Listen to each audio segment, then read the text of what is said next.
નમસ્કાર દર્શક મિત્રો, @ગુજરાતમાં આપનું સ્વાગત છે।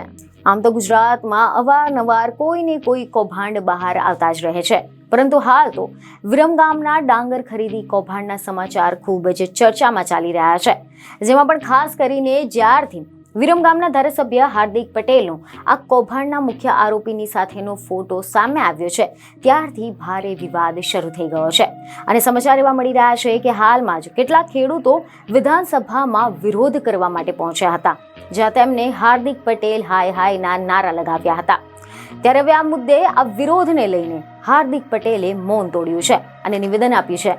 સમાચાર એવા મળી રહ્યા છે કે ધારાસભ્ય હાર્દિક પટેલે ખેડૂતોને લઈને એવું નિવેદન આપ્યું છે કે ડાંગરની જે ખરીદી ખેડૂતો પાસેથી કરી તે પુરવઠા વિભાગ દ્વારા કરવામાં આવી હતી, અને પુરવઠા વિભાગ દ્વારા જે ખરીદી કરવામાં આવી તેમાં મોટા પ્રમાણમાં ડાંગરની ઘટ જોવા મળી હતી।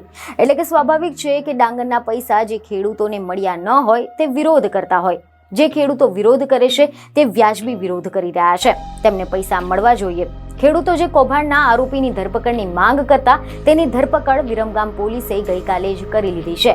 આ કૌભાંડમાં देखो स्वाभाविक है कि डांगरनी खरीदी જ્યારે પણ થઈ એ પુરવઠા વિભાગ દ્વારા ખરીદી કરવામાં આવે છે, અને પુરવઠા વિભાગ દ્વારા જે ડાંગરની ખરીદી કરવામાં આવી એમાં ખૂબ મોટા પ્રમાણમાં ઘટ પણ જોવા મળેલી છે।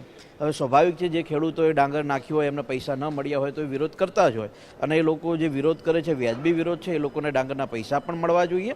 અને જે આરોપીની ધરપકડની વાત ખેડૂતો દ્વારા અને સરકાર દ્વારા કરવામાં આવે છે એ આરોપીની ધરપકડ ગઈકાલ રાત્રે જ વિરમગામ પોલીસે કરેલી છે, અને મને ચોક્કસ ભરોસો છે કે યોગ્ય તપાસ કરીને ખેડૂતોને ન્યાય આપવાનો સંપૂર્ણ પ્રયાસ પણ થશે। ખેડૂતોને ન્યાય મળશે તેનો મને પૂરો વિશ્વાસ છે।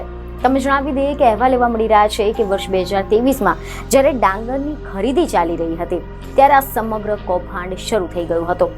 ડાંગરમાં કુલ 9 કરોડનું કૌભાંડ થયું હોવાના ખેડૂતો દ્વારા દાવો કરવામાં આવી રહ્યો છે, પરંતુ આ મામલો સામે આવતા 5 કરોડ રૂપિયા ખેડૂતોને ચૂકવાઈ ગયા હતા તેવું કહેવાઈ રહ્યું છે। ડાંગર ખરીદી કૌભાંડ બાબતે ટ્રાન્સપોર્ટ પરિવહન એજન્સીના પૂર્વ કોન્ટ્રાક્ટર ઉપેન્દ્રસિંહ ચાવડા આશરે 9 કરોડ જેટલી રકમનો ભ્રષ્ટાચાર અને કૌભાંડના આક્ષેપ કર્યા છે।